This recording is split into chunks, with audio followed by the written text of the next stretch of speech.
very good evening to you, our dear viewers. Thank you for staying tuned on Rest TV. As always, every Friday at 8 p.m., we give you updates of what is happening in the business sector here on Business on Sport. I am Jackie Lingla, and just last week we were with the chairperson of Fly Express Travelers Association, Mr. Kagwa Peter, giving us the genesis of how the association came, the association dream became a reality after, of course, having challenges of where he was operating, which is a very key thing for all the journeys that we take in life. Sometimes a setback can turn out to be an opportunity for you to dream freshly and also stand out in the Ugandan market. So last week he was giving us of how the government has benefited from the association, and also of how the government officials have been able to enable them to operate successfully and conducively in the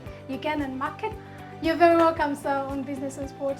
Thank you. Yeah, so last week we still were talking about how your dream became a reality, and how you're able to say now Fly Express is uniquely standing out in the Ugandan market, and how the government has been able to support, and also you, in return, you've been able to pay the taxes back to the government. So could you just continue with the story, because most of the people who are watching us last week are very excited to know of how this entire thing that became as though it was or not was an association became actually the structure came out to a reality in 2020. And of course we see that in 2020 during the COVID-19 period, so many people were demoralized because they had never seen such a thing of many businesses coming to a standstill. But after you came out from the COVID period, you had your two other friends that you've mentioned last week that you were able to start up something with only 4 drones on the road. And right now you have numbers of drones in your association. So I think on that very note, I would want to know how many drones are we talking about can be counted under your association by approximation? Drone zetulina kati tulina drone ziri 7. Tulina drone kati 7. Ezaali 3 oba ezaali 4 kati zaafuuka ki 70. Naye nga emmotoka ezo zonna nkugambye nga buli nakugamba nti omukwano gw'abantu oba obwesigwa bwaffe bwatutuusa ku ntikko, kubanga drone ezo z'abakirayanti baffe ate betutambuza. Kati bakirayanti bamwe bano bakola ki? What do they do exactly? Bakirayanti baffe bakola emirimu egyabwe nga bw'obeera nti bakolawo, oba akola ku leediyo, oba akola mu nakasere atunda nnyaanya, asobola okufunamu ssente n'aga nti kanfune kangula akamotoka kano nako kabeere nga kakoze eki nga kampiriza akasente. Kati bwakagula n'akampa nange nenkaweeno omukozi emirimu nga gitambula. So kati bakirayanti abo nga bwegga nti obwesigwa bulungi n'okwagala era n'okuba nga oli wampisa, oli wagonjebwa mu bantu kyekisinga. Abantu abo nga bwe nkugamba nti tumala okufuna meeya, kubanga meeya yakutuula nnyo mu bintu byaffe kuba byali bigenze wala. Drone nga bw'ozimanyi ebiseera ebyo mulimu abawambibwamu, mulimu ki, batuteze, batukoleze eki, bantu balwanye bazirabiremu, bamaze obitereeza tubitereezezza kubanga abantu batulaba nga tuli bantu baki balungi. Abo bakirayanti batandika okugula emmotoka nti why bizinesi eneeri etya nti leeta emmotoka tugisalinga etugiwa abakozi baffe, badriva baffe abayigirize obulungi. So you have a number of drivers. But driver tuli 5-8 ne badriva baffe, era nga bw'olaba nti emmotoka zaffe osanga za njawulo nnyonjo, buli kimu tumala bayigiriza. Tubayigiriza empisa, era oba musoofu wa mpisa ewaffe tojja n'oba nga ovuddewa nga gwe bakutenda nti oli muki, ewaffe twagala bampisa kuba tutambuza bantu baki bavunaanyizibwa bayonjo mpisa, ate mwe tujja ne ba boss kubanga omuntu atula mu mmotoka eyo. So those who come to you and do not know how to drive, is that first, do you give that service? Do you teach people how to drive? But driver baffe tugenda ne tubatendi ba training ne tubakola ki ne tusaba kati ng'ebitongole bya poliisi ne tusaba omusomo naffe ffennyini ne tusobola okuba nga tubeeyiriza kuba naffe tuli ba senior driver.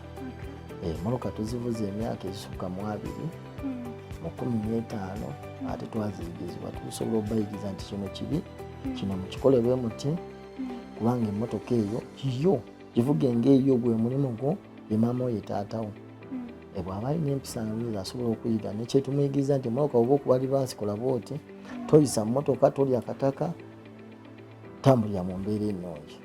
Kiri omuntu ow'eggonjebwa omuntu amanyi kyakola aba asobola okuwuliriza. So badriver baffe batuwuliriza ate bakola ekintu kyetunakola ki kyetuyetaaga kyova tubadde tusobola okutambula okugenda mu maaso.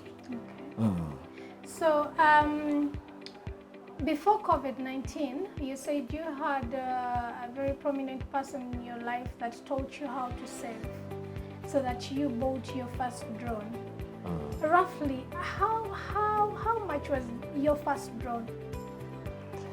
Because I would imagine you saved for quite a while because those cars are not, very cheap. Nagambye drone yange nagigula sente nyingi naye nakuganya nina omuntu gwe nakuliranga nga bosi wange taata wange ate nga mukwano gwange yanjigiriza okusevinga ate nankwata ne ku mukono. So how much was it roughly? Ebiseera ebyo emmotoka ebyo oyinza obutakikiza yali ya bbeeyi kuba nagigula nga mpya nagigula $1,10,000. Nengisasulako $7,000,000 mu cash. Installment kubanga mukwano gwange ate era nalina mukwano gwange omuyindi yali yagireeta angamba eyo ejja kukola ki ejja kukolera obuba ogivuze bulungi nga gwogivugira ojja kukola ki ojja gikozesa era n'essaawa zino bw'ogitunulako bwoti oyinza obutagiyita nkadde ogamba mpya. So roughly in the market, for those people who want to join your association, how much are drones roughly? The cheapest one, how much would it cost? Kati ebiseera bino drone zakkamu kuba kati drone kaŋŋambe nti zakkamu kusinza ffe we twagulira ezaffe kuba kati drone ziri mu $6,000,000 wakati wa 65, 67 kisinza ku mwaka kati emyaka tugula myaka. Kwanza we nagulira eyange ebiseera eyo yali model 2012 naye nga muno temuli agiina. Those of you who are just joining us on Business and Sport, I'm with the chairperson of Fly Express Travelers Association here in Entebbe. Then of course he's Mr. Kagwa Peter, giving us just a brief background of where we stopped last week about how the association came to a reality and how the business is a bit different from the taxis that we know in the old tax pack and also elsewhere. And of course he has given us his challenges during the journey, but how he remained resilient. And one of the key things that he mentioned back there is how he saved to have his first drone, which was quite costly as compared to the present drones right now in the market. You could actually get it a bit cheaper right now, but the bottom line is saving is very key, resilience is very key, and also making sure that your client or your customer trusts you is very key in order for you to remain competitive in Uganda. Now, Mr. Kagwa. Yes. How many people or how many members do you have in association as per now? Member nga mulimu ya drivers tuli 58. 58.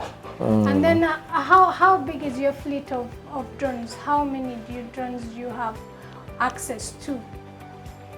Access drone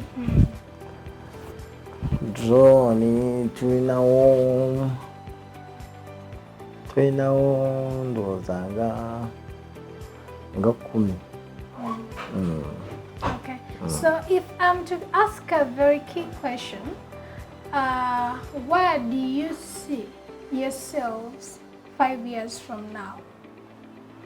Era mu kirooto kyange ekyo kirungi nnyo era nga bw'okyogedde ekintu kyenengera mu myaka 5. Nze n'emyaka 5 ndaba mingi. Mba njagala myaka nga gumu oba 2 singa temuba ekintu ekituleetera okugaa nti emyaka 5 ekyo ekintu kyokola nga waliwo akizza emabega nga waliwo atakyagala kigendewa mu maaso naye singa noonakkiriza naga nti ekintu ekyo kirungi kakigende mu maaso n'emyezi 6 kikola ki kisoboka. Nze kyenjagala mu myaka 5 nga bwe nagaye nti njagala mbikubira wanjawulo ku bantu abalala. Njagala nga Entebbe yonna Entebbe Kampala ng'abantu baffe balina emirimu ate ng'abantu batambula bulungi kubanga tiolaba kati tulina jaamu. Jaamu bufuuse bulwadde mu ggwanga lyaffe ate sigamba nti nno oba gavumenti bwetuba kife abantu tulina emmotoka nnyingi kubanga omuntu obeera n'emmotoka 3 zonna zitambula ey'abaana eyiyo ey'omukozi ey'omwami kati emmotoka 3 bwe zibeera nga olina 3 n'oli alina 3 tuba tukola jaamu mu kibuga tuba tuyongera okusala ku budde naye kye twalikoze nti singa tuba tufunye emyaka ffe ng'aba Fly Express emyaka 5 ku ddakiika 3 ze tusaabazaamu abantu ne tufunayo emyaka 5 nga tutambudde bulungi nga twali atukubye ku mukono abantu bagenda kuba batandise okukola emirimu gyabwe bulungi nga tebeeraliikira. So it takes you 30 minutes to come from Kampala to Entebbe using your transport means? Era tutambulira ddakiika 3 genda 3 kukomawo ezo zo ziba 3 okuleka nga tusanze jaamu nga bwe nkugambye.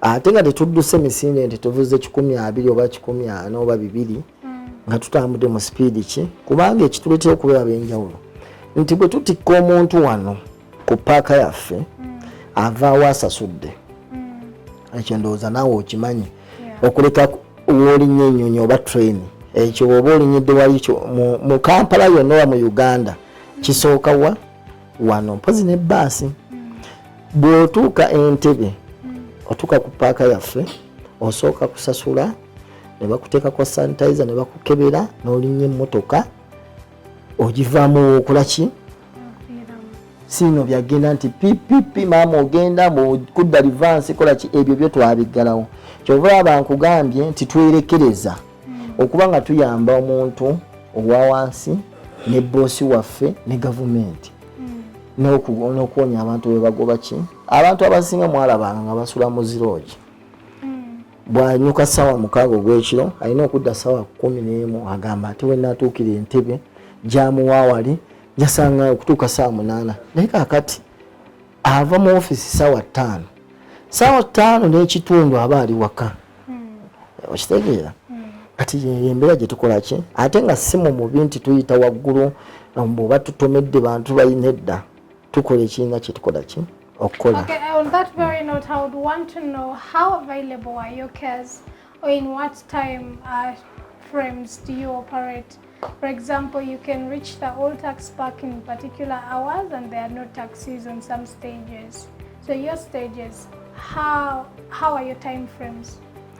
Kati Entebbe eno tutandika ssaawa 10 ez'okumakya ne tuggalawo ssaawa 5 ne Kampala bwekityo bwe kiri. Kampala era Kampala lwakuba nti Kampala wabayayo abantu bangi tuweza ne ssaawa 6 kuba mu bitundu ebimu bye tulinamu stage zaffe kuba tulina Leri ne Mulago ne Namuŋŋoona kati ku Leri Mulago stage zakatandika twakateekawo buteezi kati awo tukoma ssaawa 3 kubanga abantu baba bakoze bakendedde naye ku Leri tusobola okuvaawo n'omukaaga kuba abantu olwedde babeerawo nga batulinze okubapiikinga. Okay. So my next question also would be, I have not seen any type of taxi other than the drone type on your taxi park. Is that a branding criteria for you as an association? Yes. Andi kyenaga nti ffe tuli twagala tubeera ab'enjawulo. Izo emmotoka zitwasalawo okukozesa kuba ginatandika nayo. Netusalawo tuleete drone. Tulinawo n'endala zino ennene. Naye era ziri mu kika kya drone. So tetwetaaga kuba na old taxi oba na mmotoka endala ez'emmotoka zetulina okukola ki. Last week you had mentioned about having a different kind of mark. Did you achieve that from the government, the line that is put in the middle of the taxis? Yeah. To differentiate you from the old taxi park taxis? Yes. So how does someone tell that this is from you? What's the difference in the marking of those drones? Marking eyo olwolwaggwa nakugamba nti twayagala ekintu kyekifuusa tweyawule nga bwe twava mu paaka oba ne tuva mu bakozi b'ebikolobero oba batamanyi bizinensi ne tugenda ne tutuukirira bakama baffe abatwala transport era baali batulambula era ne kakati bakyatulambula ne tusaba ekiyinza okutwawula okukola ki okutambuza abantu baffe. So what is the difference? Your marking and the old marking, what's the difference? How do I tell that this is a difference if I'm a customer? Katandi kaffe ekyaffe kuwandiikiddwako kigambo Fly Express Travelers Association. Ate kati bali kuliko buno busalesale buno bugundi buno bubusiige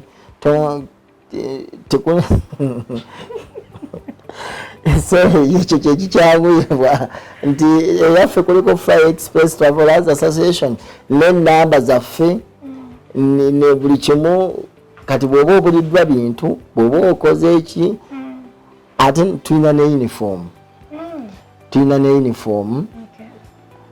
ne driver waffe balina ennamba n'emmotoka zaffe zirinako ki nti nnamba bweti bw'oba wagirinnyo obuliddwa ekintu oba ki okuba bukuba essimu tubira ne tusobola okukola ki kola yenjawulo gye twagala tweyawule mu baki mu bali.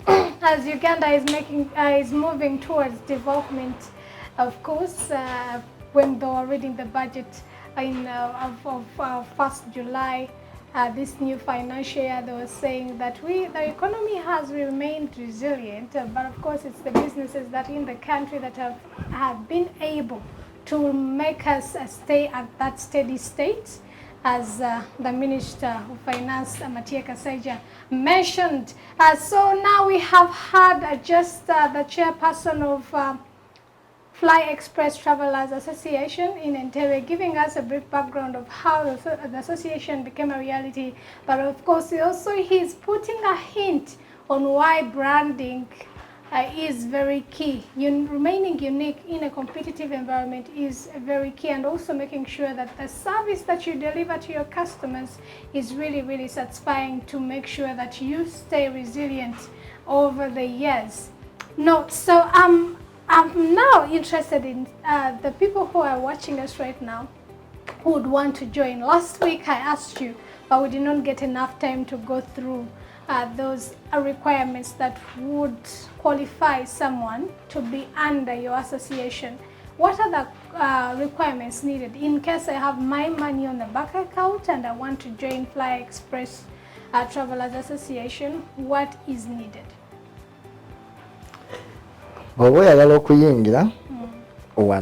First of all, even before we get to that, is it allowed? Are you still open or you're full? Twajjula kati.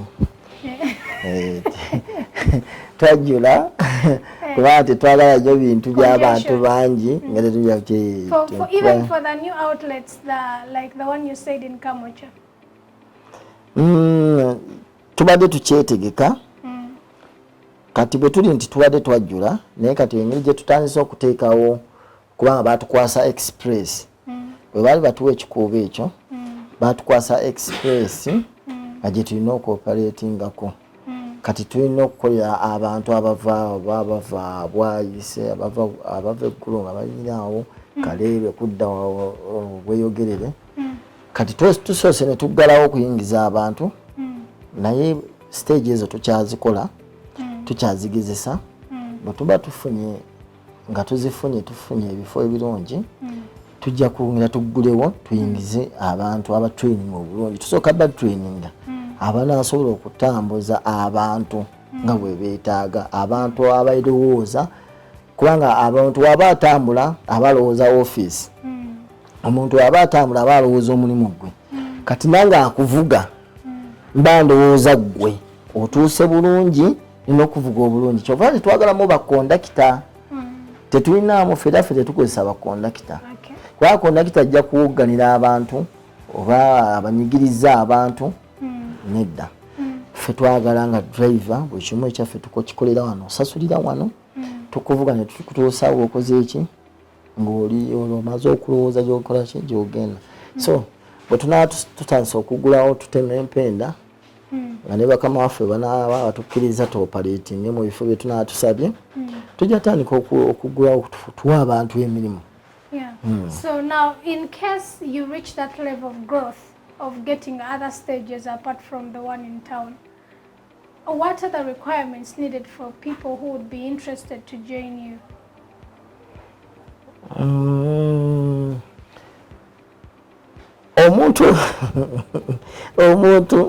Omuntu ayagala okutuyingiramu kati si kati mudda mu maaso ekyo tetulina kipulaninga kiba kirungi tukipulaninge nga tumaze okuba nti twetaaga kuba nyinza okuga nti neetaaga 15,000 n'ozisonda n'ozitereka ne tuuka mu maaso nga waliwo ebikyuseemu. Ekisinga obukulu kati badriver betulina oba abantu betulina tuba twetaaga nnyo gy'obeera oba kuzaalawa obeerawa oli mutuuze oli munnauganda olina ndagamuntu gy'obadde okolera obadde weeyisa otya ekyo kintu kikulu nnyo.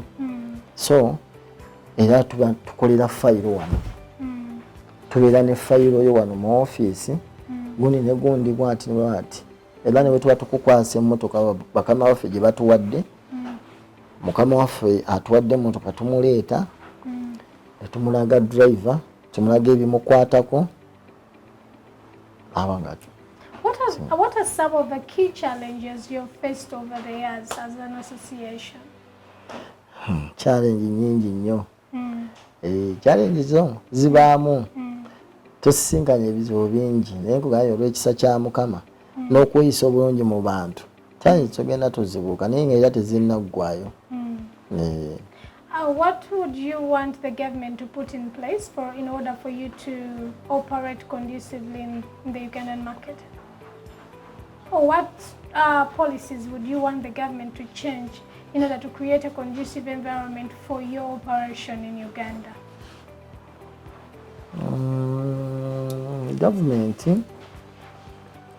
ndoza kinga nti tuba tusaanye okukola ki kyemanyi okwogerezeganya kyekikola ki kyekisinga tusobola okwogerezeganya nabo kyemanyi batumanyira batulaba n'embeera zetutambuliramu ekituba tukoze eki tuba tusobola okwogerezeganya nabo oba nebetusaba netuwaako si buli kimu nti tujja kukola ki tujja kibasaba naye nabo baba tubakoleza eki basobodde tuyamba mu bintu ebimu.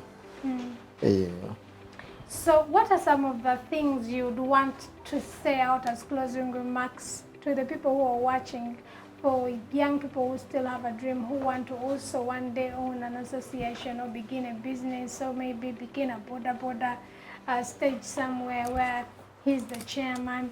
What would you want to speak out to those people as an inspiration?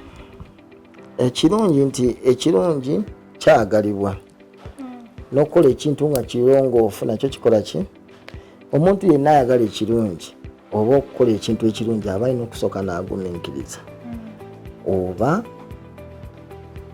n'alinda kye bamugambye okukola ki.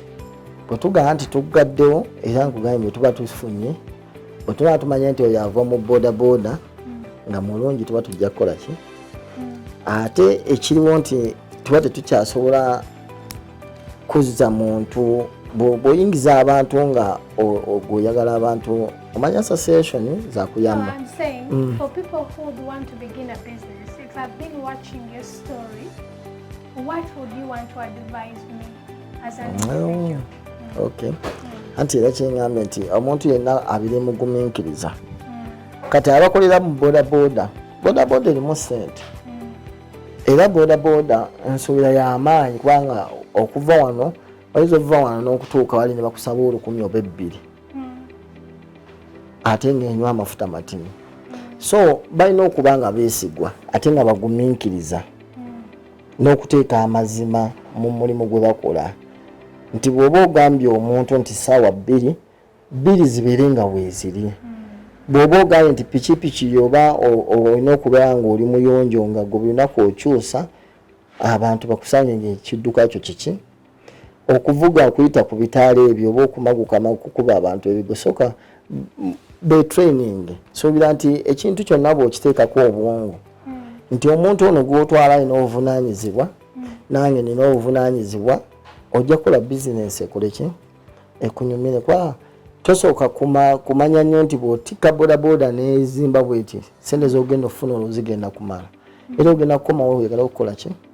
So nze kiŋŋamba abalina bizinesi kubanga ffe bizinesi bwe tuba ku bantu abalina bizinesi ffe twakatandika naye bateekewo nnyo obwesigwa n'okuba n'emikwano emyesigwa n'egitali n'okuba nga basobola okuwezezeganya. That is it on Business and Sport. I've been with the chairperson of Fly Express Travelers Association here in Entebbe, Mr. Kagwa Peter, giving us his background of how he started, how the dream became a reality, and the key things that he has pointed out for those of you who are interested in starting up your own businesses is that you have to make sure that you are trustworthy, transparent, and you have to have the patience in order to remain resilient in the Ugandan economy. I am Jackie Lingla. Till next time on Business and Sport at 8 p.m. to 8:30.